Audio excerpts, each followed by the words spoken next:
experiential relapse prevention. I shall read my lecture, because otherwise I begin talking English, Dutch English. I'll save you. A list of expectations and promises.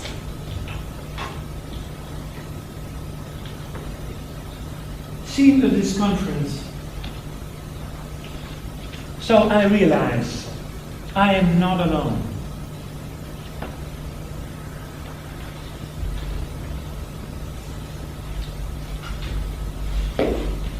I suppose you are familiar with this model of adult attachment by Kim Bartholomew and Leonard M.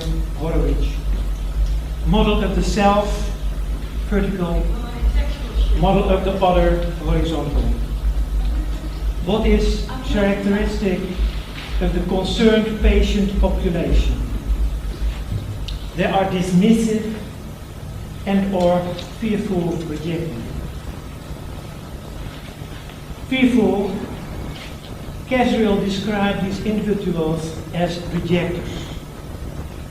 Quoting Strauss, close relationships are avoided out of fear of rejection, personal insecurity and mistrust of others.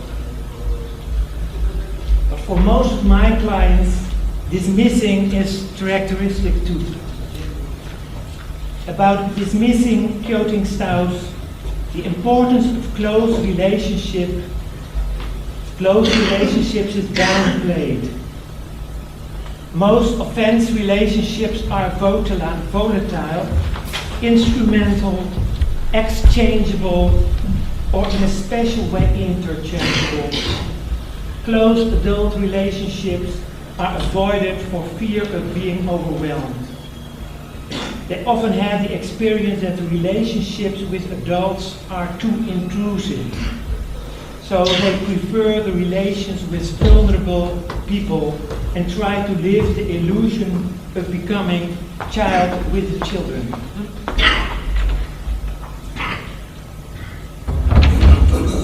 Concerning the dismissing style, it's true these patients rarely seek psychotherapy, but in judicial context, they seem the majority beneath complete disintegrated non-attachment. In attachment and loss, separation, anxiety and anger, Bowlby assumed that the attachment system remains a central organizer of interpersonal behavior.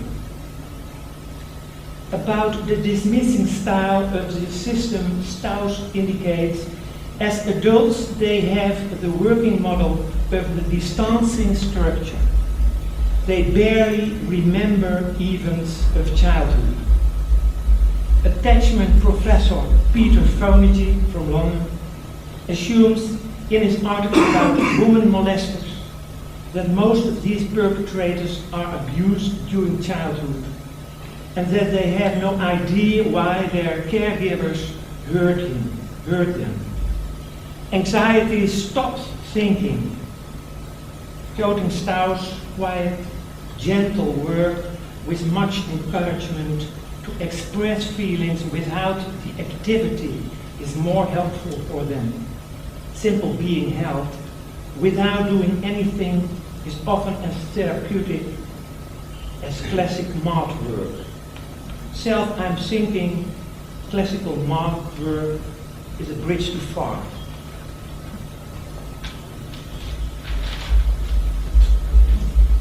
Yesterday's victims are tomorrow's perpetrators. A doomed statement, which often turns out to be true. This is the path of evil. It seems a way of retaliation, revenge, but by projective mechanisms like projective identification involving new victims. A bite from a vampire makes you become one. It's a manifestation of the defense mechanism turning passive into active. It's a result of trauma that goes acknowledged and unprocessed, of not going through a grieving process or appropriate treatment. This often leads to not resolving trauma at all, In some cases, the consequent survival strategy becomes identification with the aggressor, which is, in my view, present at the inception of pedosexuality. While we know, Matthew 7, don't do to others what you would not like to be done to you. What triggers that shift?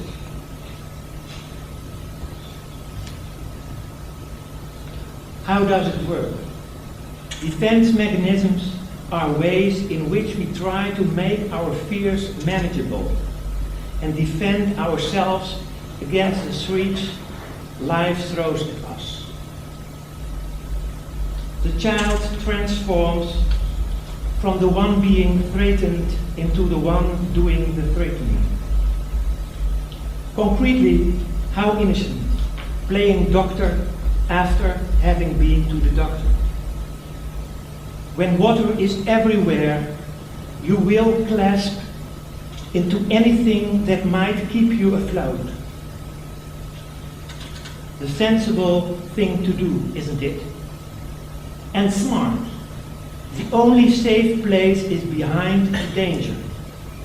Getting there involves identifying with it, becoming the danger. Question the collaborator on his underlying motives.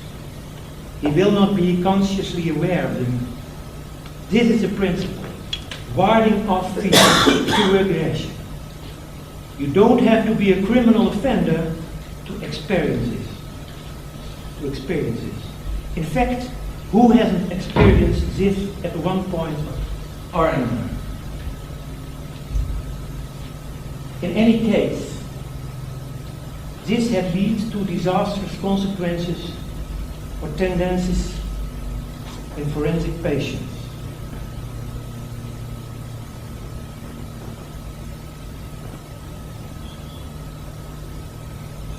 I think it's not congruent to it. Yes. Thinking that too. Je moet wat verder door hebben. Yeah.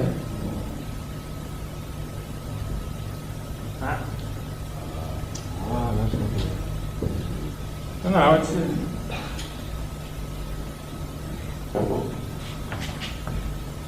don't want to help me. Het overzicht van je sheets? Nou, hier heeft identification. At first, I want to tell concerns of regular treatment, because I'm working at therapy in a frame of justice.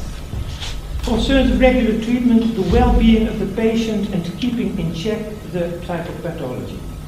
Concerns in forensic treatment, criminal offense prevention, which entails reducing the relapse risk. This has great impact on the work relationship. The forensic patient is not ensured of the therapist's loyalty.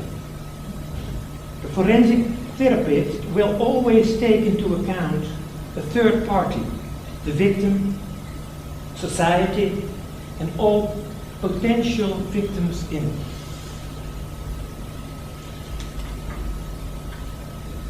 But sorry. Because this is not real. Identification with aggressor. How does it work? Defense mechanisms are ways in which we try to make our fears manageable and defend ourselves against the threats that go. I told it already. Je dochter zit alleen maar te filmen hoor, verder is er niks aan. Okay, I take all this.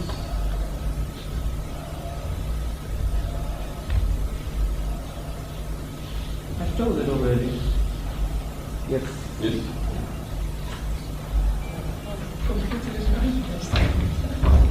Yes.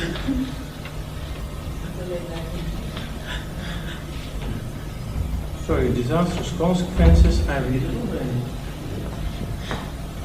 Distinction, okay.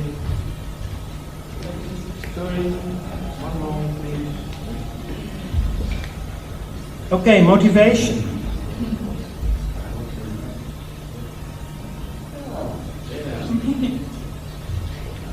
Okay.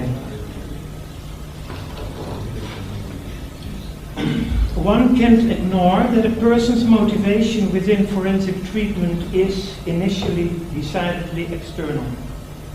In regular psychotherapy, motivation is ruled by mental suffering. Characteristic with forensic patients is their externalizing rejection, which results in agitated criminal behavior. In a sense, their own mental burden is transferred onto another person in case of a criminal offense, the actual victim. The offense is embedded within a social context of relationships formed. It is there that the conditions for sexual misconduct and abuse come into being, inconspicuously, gradually. Socially acceptable behavior is often used as a cover for the perpetrator within.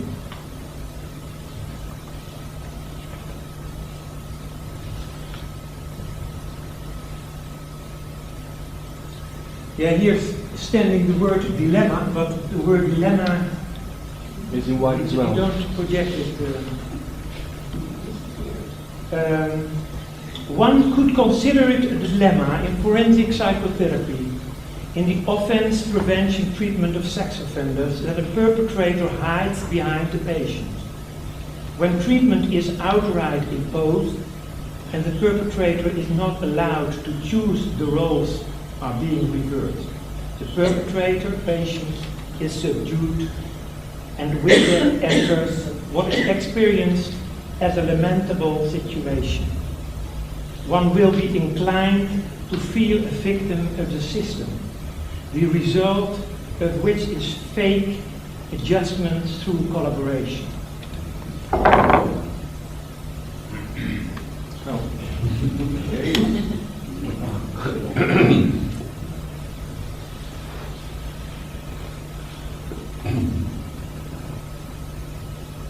It's a remarkable technique.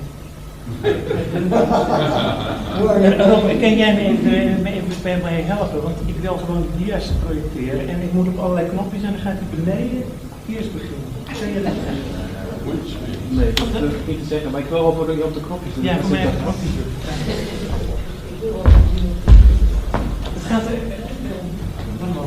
gaat erom dat die dia helemaal erop komt. Die wil ik er eigenlijk in één keer, maar hij gaat onderaan beginnen. Ja? Oké.